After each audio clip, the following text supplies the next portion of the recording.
Now, if you just joined us, it is still Journalist Hangout. I still have Emeka Madunago and Kaidi Ladende right here, still having a conversation with me. So let's move straight to our third conversation. When will our refineries start working again? This is a big question that the Nigerian National Petroleum Company Limited, NNPCL, has not been able to answer. Barely 2 months after the September completion deadline flopped, NNPCL has explained why it could not deliver the much-awaited Port-Harcourt Refinery company. The NNPCL Chief Corporate Communications Officer, Olufemi Shoneye, said the company encountered risks and challenges while carrying out the rehabilitation. Shoneye noted that the issues have been resolved and stressed that work is being carried out to ensure completion of the project. This time, the NNPCL desisted from giving new deadlines for the delivery of the refinery, having failed to meet its deadlines 7 times. Kaidi, you heard that question. When will our refineries start working? Now, the Port-Harcourt Refinery, looking at some of the things they said, the challenges they admitted, how genuine are those challenges? And if I understand this story very well, I think this story came out from a Punch reporter who probably spoke to NNPC, because I'm surprised. We hardly hear things from NNPC shrouded in some kind of secrecy that I don't understand. I don't understand how sensitive all these issues are that we don't get to hear what is going on. Okay. So because of the limited information we have, we are left to speculate. We are left to do some kind of analysis that may not be entirely empirical. Okay. However, I think what is important is common sense demands that with Dangote and Bird, we're expecting NNPC to up the game. We're expecting them to be a major competition for Dangote and some other refineries that people may be considering. So for us, Nigerians are deeply interested in seeing that we have options. We're deeply interested in seeing that we have enough supply, and we're deeply interested in seeing that it is about promises being kept.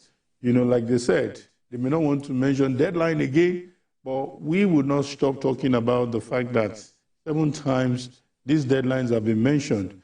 What they've even said is not clear enough. They said they've identified with some risks and challenges. That's pure English. What do we mean by risk and challenges? Yes. What exactly is going on? Who are the people behind this? And that's one of the reasons why it appears we talk tough, that maybe there should be a proper overhauling and not this kind of cosmetic change of leadership that we experienced a few days ago. Let there be proper overhauling for us to know that a lot of lives are at stake. We need to get these things working. The promise made by the government is that things will become easier, much easier for people, and for any operators, for any managers to be, stalling this whole movement. I think we will keep quiet about it, and something has got to be done.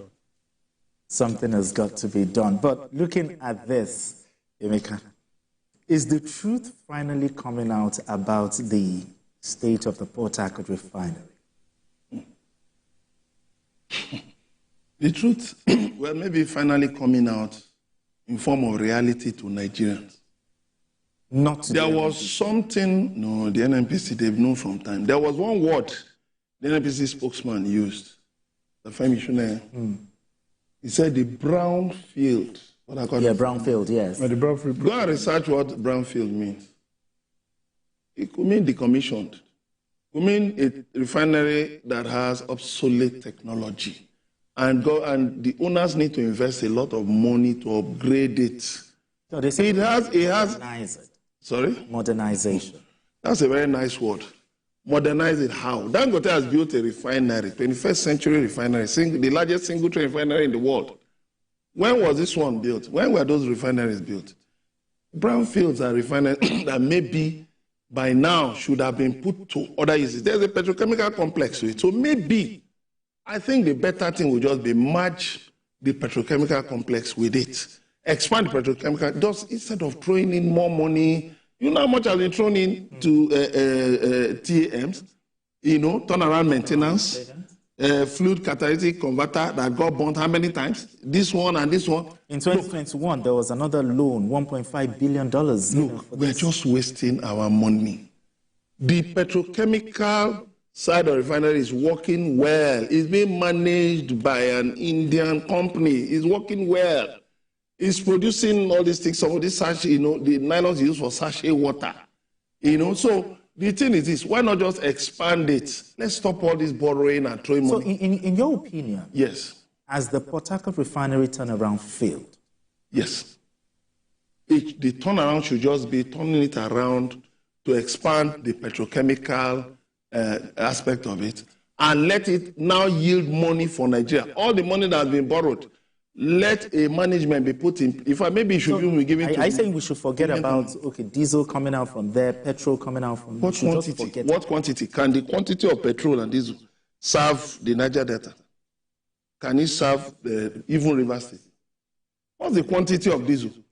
Dangote has an installed capacity of 650,000 barrels per day. And you're talking of four refineries that, you know, have an installed capacity of less than that. It will cost you more money to produce whatever you expect from it. And what impact will it make? Is it not better you even have, there are 20 refinery licenses in Nigeria. 4 belong to NNPCL. There's Dangote Refinery. Where are the other licenses? Watersmith is working. What's the impact of Watersmith? Where are the others? Edo Refinery, Ezekiel, and the rest of them. Where are the others? There's even one now for which the former executive secretary of the NCDMB has been arrested, you know, where the brass refinery project that never saw the light of day. So, you see, all of these things we are putting money into. Why not work out a deal? At least you can see what Dangote is doing. You can see what, at least Watersmith, if it needs upgrading, help them. They have modern technologies. But you see, putting money into Port-Harcourt refinery. The man has clearly said, use the word brownfield. Let Nigerians go and research the meaning of brownfield. It's not going to bring out anything. I'm just telling you, anything that will meet demand. The issue is this, let's stop importation. Let's actually audit the true nature. What is actually what's the real demand for fuel in Nigeria, for petrol in Nigeria? What is the real demand? Not all these figures, 50 million today, tomorrow 32 million, tomorrow 60 million. The figures keep going up and down. And then people are justifying why they will continue importing. Let's do an audit.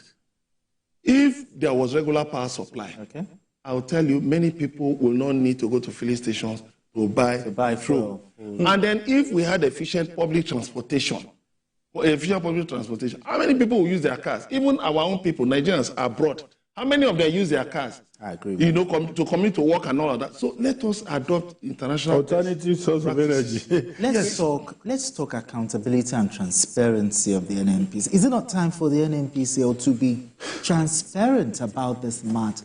Before I answer that, I think there's something probably he has tried to say, maybe because of time. Dangote mentioned how he tried to buy one of these refineries then, and he was frustrated. It's time to, let's hit the nail on the head. Let's sell these things off. It is good. They've told us NNPC is now a private-owned company, but they have not behaved like one. So I think it's time we actually sell it off. Let's have real investors come into the business and really give Dangote a real run for his money. Good. It might be biggest in Africa, but what we're saying is, at least in terms of proximity, there will be some people who will be doing that. And other licenses, are they just owning it to do another business with another companies or using it to get loans in different places? Let us find a way of giving deadlines to those people who have even gotten these licenses to come into the market, and let's see these refineries working. Talking about audit and transparency of NNPC, yes, I think that's another area that we've been expecting some kind of overhaul. We've been expecting some kind of shake-up. You know, I don't know, whatever it is, they've been escaping all these things. People talk about the corporate governance of the but I'm waiting to wake up one of these days to hear that it has finally happened. Let us see the papers. Let us see the figures. CBN has been done, and it's still ongoing. Yes. We have seen all kinds of, all kinds of shady deals. Unbelievable. So somebody cannot tell me that there are also no rots in NNPC. They need to put searchlight on NNPC. And until we do that, maybe we want to move on. But if we want to move on, let's quickly move on and move to real investors coming to buy this refinery. But what happens to But if we continue to depend on government, the turnaround maintenance... All the money spent on this stuff, what now happens to the money? No, bros, I am not against your... I may be...